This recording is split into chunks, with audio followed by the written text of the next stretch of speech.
Hello, what is up, guys? I wanted to just pop on here and make a very quick video. I am in for a long day. I have to go to court, and I'm gonna find out. I know the warrants are out. I don't know if they have gotten my ex in custody, so we are going to find out today. I also have to talk to child support because they have been asking what's going on. Basically, they don't want to ever help anybody or pay for anything insurance wise, even though I pay for a good, nice insurance. They're asking like, oh well, what about child support? So I have to go in and be like, okay, well, I'm trying to get parental rights revoked because it's my rapist, so this is not fair.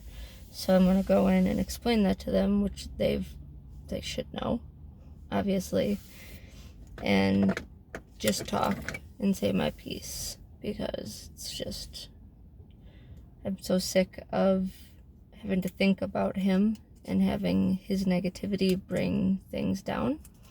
So I really hope that for everything that he's done to people in the past, to my daughter, to my daughters, and to me, I really just want him to actually be accountable. I don't want anyone to suffer or go through bad things, but people should be accountable for what they do when they hurt somebody.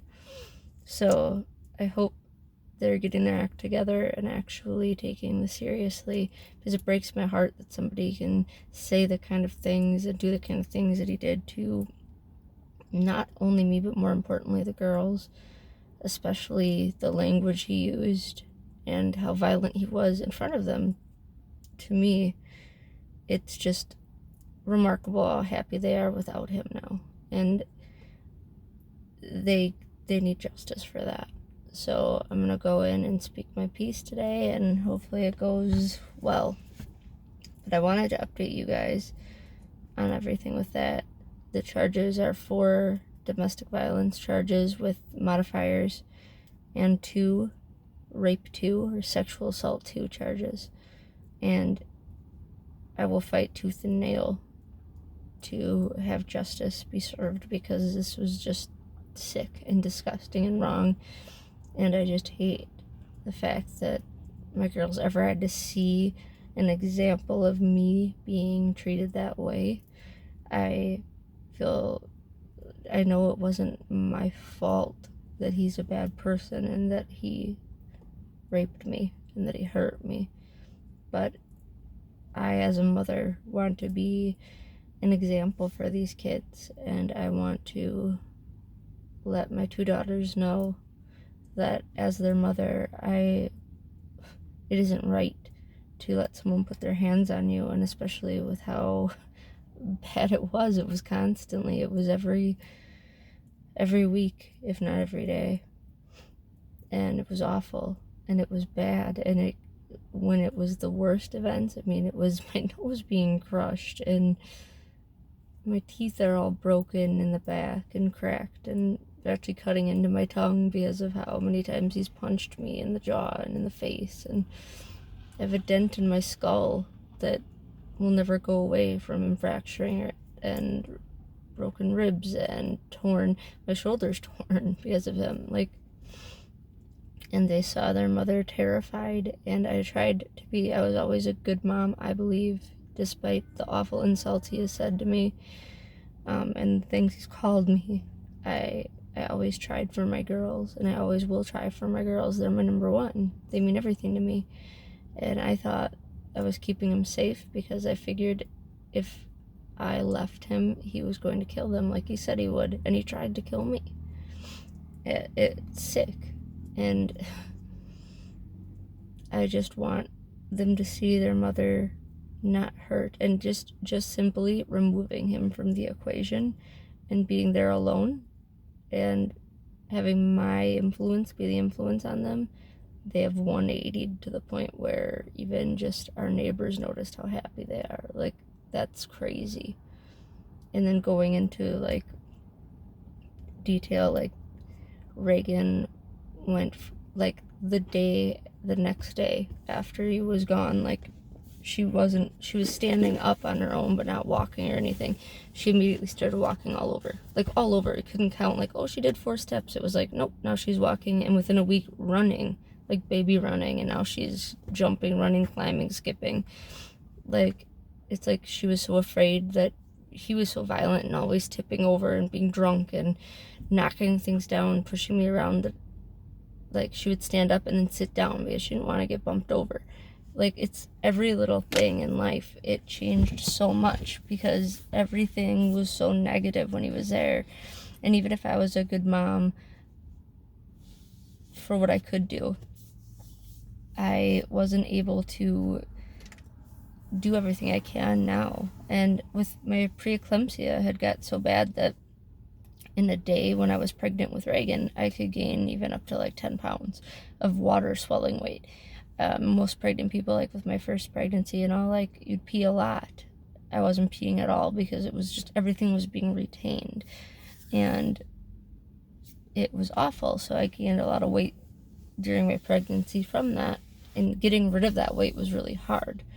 But the reason I'm kind of going into that is that when I was with my ex, it was just constant insults, and I was feeling down on myself and on my body and on my looks, and feeling hopeless because I eat such a strict diet and I do things in such a strict way that it's like, God, this is for nothing. Like, and obviously if I would put on weight immediately if I did anything else, like if I ate bad or something. So it was just maintaining something I wasn't happy with. And I've had issues with the eating disorder in the past, and I didn't want that back. I wanted to maintain my healthy lifestyle. And since he's been gone, like, it's been so much easier because I'm not hurting, that I can exercise constantly again. I'm working out twice a day now, twice a day every other day, and then once a day every day, and it's amazing. Like, the girls work out with me. It's so cute, baby workout, so they're jumping on a little trampoline and doing jumping jacks and playing, but it's so cute, and I love it. I love it. And I wake up and I work out right away in the mornings, drink a lot of water, and then every other day the girls at night work out with me, and it's really cute. But just, I'm able to be healthy again because I was always in such bad pain because he was always hurting me, that the idea of even walking around doing basic things hurt. And I realized I didn't know I could not hurt through the day, and that's sad. And I would never want my girls to be in that situation. I didn't want to be in it, but I was afraid he was going to kill them. I didn't care if he killed me at the end, but I knew he would kill them if he knew I was going to leave. And I know if he had the chance, still would. And he would love to kill me too, because he damn well tried and almost succeeded. And that's sad. And now I'm surrounded by people who love me, and I have friends who care, and it is so relieving to be free of this ill will, this evil nature that he had. I am just so blessed. And the girls are just, it breaks my heart to think they could have been this happy all of the time, because it's like, my God, I guess I didn't realize, like, because they're such good, sweet girls, I didn't realize that they were being affected at all. I knew they were being affected, of course, because it's a negative situation, but I didn't realize how much more extroverted and happy and animated they'd be. Riley occasionally, when she was 3, would have like temper tantrums only coming in from playing outside, so she like didn't want to come inside. And I realized that's because inside, like at night, was when it was a worse environment most of the time. And outside, at least, she was free and playing and happy, and I would get away with her more. And so that stopped the day. Like, it wasn't every time, of course, but she would occasionally like cry when she'd come in. That went away immediately. The day he was gone. It was just gone. It's like she was upset because she just didn't want to be in the house, closed in an environment with him. And Reagan's now talking quite a bit and playful, and so much more free she cuddles me. She's nonstop attached to me. Like, she runs and wraps little arms around me and like around my leg and gives like me a kiss, and it's the cutest thing in the world. She's so loving and she's so sweet and affectionate, and she's able to be herself, whereas before he was just vile, the things he would say to her, and he'd get so frustrated that I was almost always trying to keep things separate, keep her happy, keep her calm, keep her quiet, so he wouldn't get angry, or if he was angry, I could at least shift it towards me. And I realized how destructive that is. And I wanted to actually make a video on here, and I'm going to try to articulate it in a way that I'm taking a moment to think about how to do this, because I've noticed, because of how bad, like on a scale of 1 to 10, he was a 10. And literally the police said that too. Like, he's a worst case abuser. And he was. And he will always be a very toxic person. But I want to make a video because in going forward, when bad was the worst, when bad was someone beating me, almost killing me, and raping me, that's bad. And a lot of things that are red flags, or rewinding, you'd almost think that people who go through this awful situation, that they would come out and be so cautious and have no chance of getting hurt again. But what I've found is when your version of bad is the worst version of bad, is the worst abuser, the worst sexual, emotional, and physical abuse you could go through, you start to take these little, I'm sorry for fidgeting with this, by the way, but it helps keep me calm with my PTSD. But the little red flags and the little things seem like nothing, because you start over justifying. If you could justify this looks like nothing, but this is still something. It's just not as bad as this. So this still isn't happy, but it's not someone trying to kill you and literally breaking bones, knocking out teeth, and sexually assaulting you.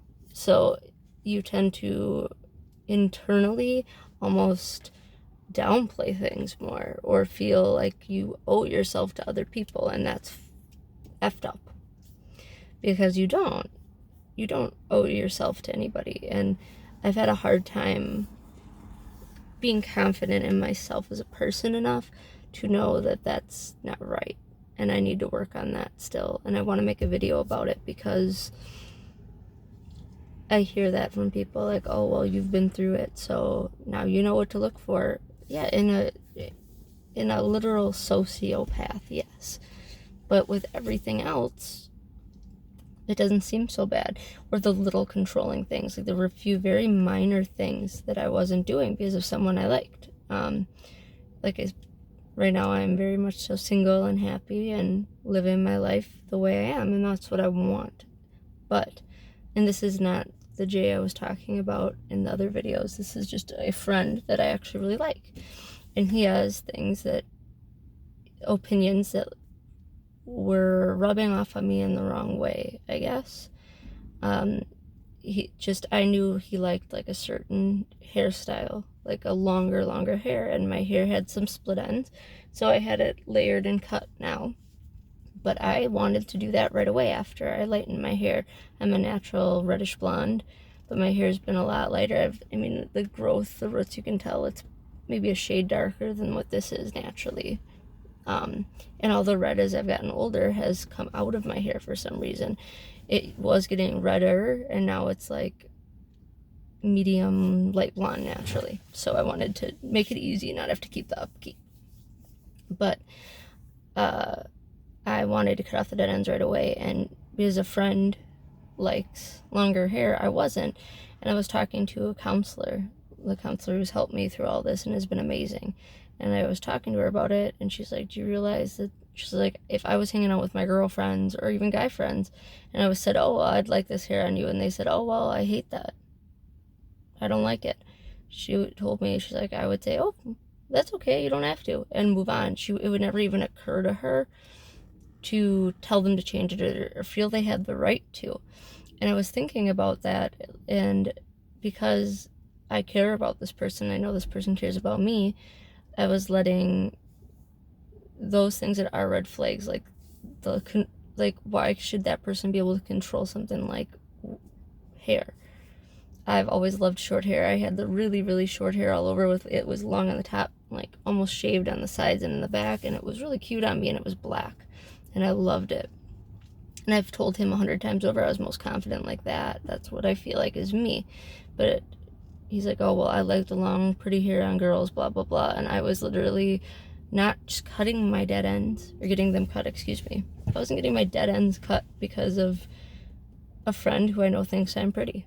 And that's not right, because that's, again, it's not as bad as this, but it's still not happy. And I did need my split ends cut because I was noticing like the ends of my hair were falling very like flat. So like now it's not great because it's literally, I've been like messing with it and playing with it today, but it's healthy and it's fun and it's not, boring. It's me. More so, I am still happiest with this short hair, the very short hair with like the dark dyeing, keeping up with it. But for now and for what it is, this is cute. But I was so insecure that I was even letting my hair get more damaged at the ends. And I'm very conscious about what I eat, what I drink, what I put in my body, hair care, body care, everything. I am very on top of that kind of stuff. And it just the look on her face when I was talking to this counselor, like, why should anybody, even if you were seeing him, if he knows you're miserable and hate something, or at least want to get rid of something like split ends that are going to ruin your hair, if I want to grow it out, it should have the split ends cut and let it grow out in a layer, because I want it to be longer now, but in that healthy, layered, angled look. Like, why should anybody have control of that, especially somebody like that's just, it is manipulative and wrong, and I wouldn't do that to him or anybody else. And it's those things that you kind of let slide, and that's why it's like you don't find happiness. It's not like you learned all your lessons. It's, what if this is as good as it gets? What if somebody, okay, if I have to grow my hair out and just leave it long for somebody who's a friend who likes me, like, okay, let's say that's as good as it gets, and the next friend or friend prospect to be something more maybe down the line, like, what if they're worse? What if not only do they want your hair a certain way, but they want you to gain 10 pounds or do something else that just isn't you? Like, that's not right. It is manipulative, but I was ignoring it, even though I shouldn't have been. If I feel like if I feel completely out of my own skin when I'm looking at something get damaged in front of my face, that I know it's a trim. It's not the end of the world. It's hair. It grows. Like, and you guys can think it looks horrible this way, and it shouldn't have been, the layers shouldn't have been cut and whatever, or you can think it looks great, but it should be what's confident with me. And I was never the one length long hair person, like, but God forbid I stood up for myself.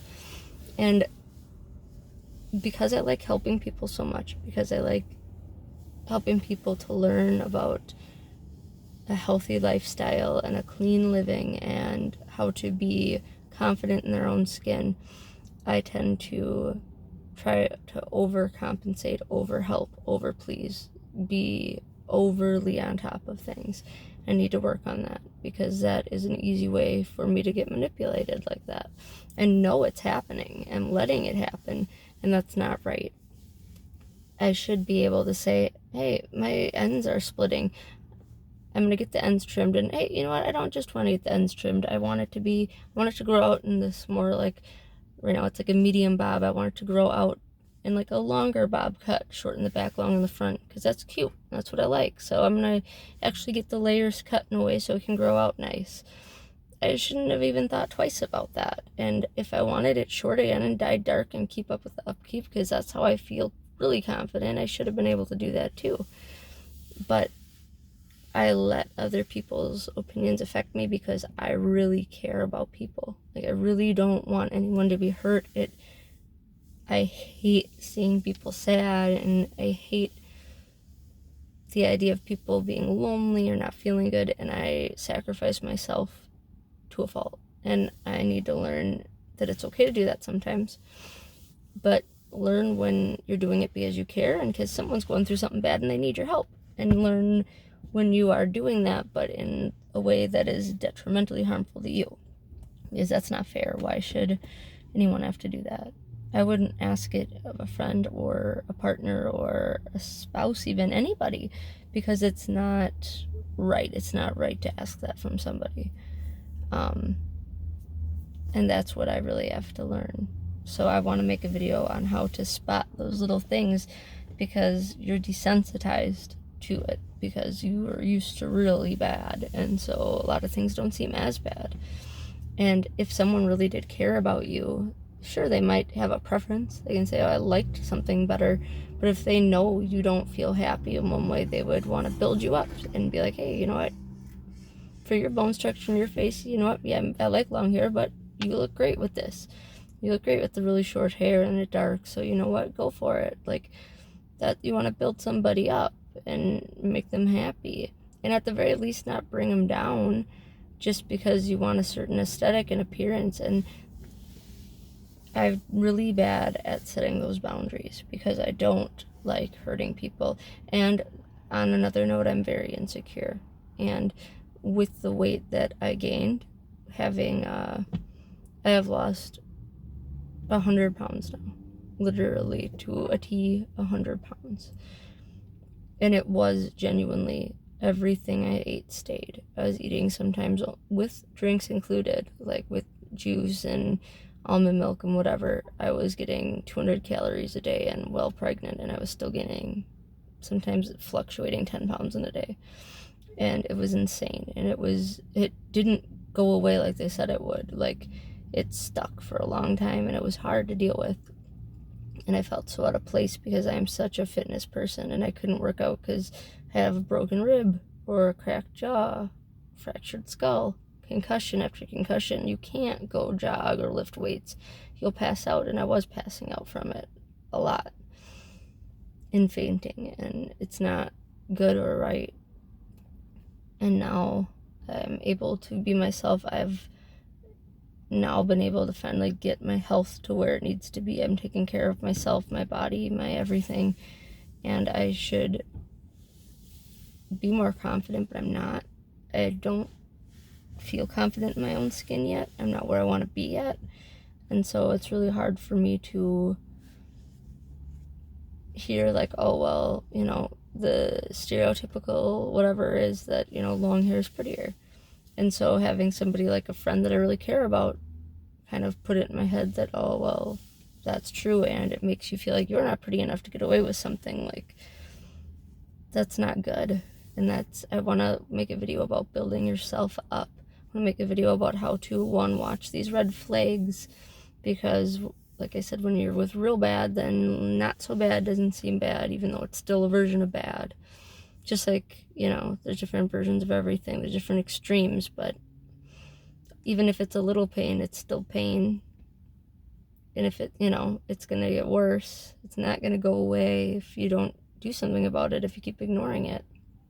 So I really wanted to make a video just kind of updating you guys on what's going on, what I'm thinking about today, and then actually saying like, hey, this wasn't cool. Like, this isn't right. So here's some red flags to look for. Here are the things I'm having a problem with, the boundaries I'm having a problem with since I was in a really badly abusive relationship. And here's like the things I'm looking past that I shouldn't be. I want to make a really detailed video about that. But I also want to make a video about how to get your confidence back, how to care less about what others think of you and more about yourself.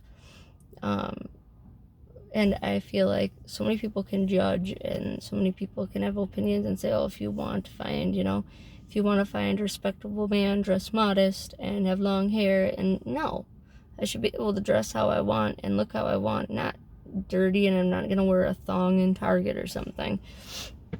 But I'm very insecure, and part of my security is like my chest and my tattoos. I'm going to have them show. It's not, I'm not doing it for attention. I'm not doing it for anything. That's what I like about my appearance. I like my eyes, so I dress them up sometimes, or I'll at least put mascara on most of the time because I like my eyes, and I have long natural eyelashes. I don't ever wear false ones. I have for a couple photo shoots, but a long time ago. And it's one of those things like, yeah, I'm gonna do what I feel dresses me up. And some advice I want to give to you guys that I was given today was to, if you don't like what you see in the mirror, pick one thing on your face that you do like and focus on that every time you look in the mirror first. So pick whether it's your eyebrows or your eyes or your nose or your mouth or your anything, your cheekbones. Pick the thing you like most and look at that first and do that for a while. And then once you start noticing that and feeling better, pick a second thing you like. And it keeps going. And I thought that was really a good idea because you have to live for you. Yes, you should help others. Yes, my kids are my life and they come first, but I need to be a healthy, good example for them. And I shouldn't feel so down on myself. Or if, some extreme conservative sits there and tells me, oh, well, you shouldn't have so many tattoos and you shouldn't wear a low-cut shirt, that's not their right to say. You can still be classy and at times have tattoos show or be busty, and that's fine. Doesn't make it, girls that are flatter chested wear these drop V-necks and they're showing all of their chest. That doesn't make them bad. It doesn't look better because they have less there. It doesn't matter. It can't help how I'm built in that aspect. Even when I lose a lot of weight, I still am bustier. So it's something I'm proud of and I like to show, and there's nothing wrong with that. There's nothing wrong with having tattoos or whatever you have on you, piercings or none. Nothing's wrong with any of that. Wear what you like as long as you're comfortable. And I just hate how people act like it's for somebody else. I don't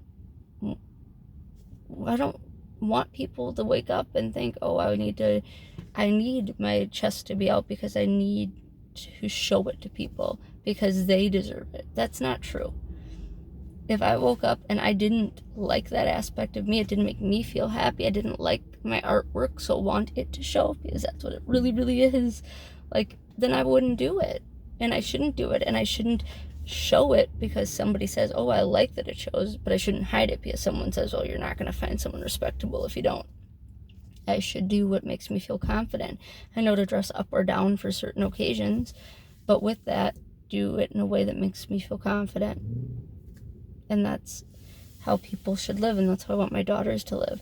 Just like with getting my hair cut. Yes, right now, because of everything I'm going through and because of how things are, I didn't want to go as short and as drastic. I wanted it a little bit more professional, but I still have a right to have fun, cute, different hair and it not fit a cookie cutter of what someone else thinks. If you feel confident with your chest totally covered and with very loose fitting pants and no makeup, then that's what you should wear because you're comfortable and confident in it. But if you feel confident and comfortable in skin tight skinny jeans and a drop V-neck tank top or even crop top, that's what you should wear because it's not wrong. I don't believe in being naked in public, or like I said, I'm not going to wear a thong or something, but it's 2020 and we're still sitting here and asking people what they were wearing when they got raped. And like I've stated in some of my videos, when I got sexually assaulted by my ex, I was literally as dressed down as possible in the most unattractive baggy, it was nothing to do with that. It's not about that, and we shouldn't live in a world like that. So I just, there's so many things I'm saying in this video, I don't know what on earth to call it. I'm updating you guys and telling you my thoughts, but I just want people to be comfortable in your own skin. Be happy. You're beautiful. There's something beautiful about each and every one of you, or handsome, or whatever you want to say. There's something you have to offer that's special, that's just yours. That's gorgeous. That's awesome.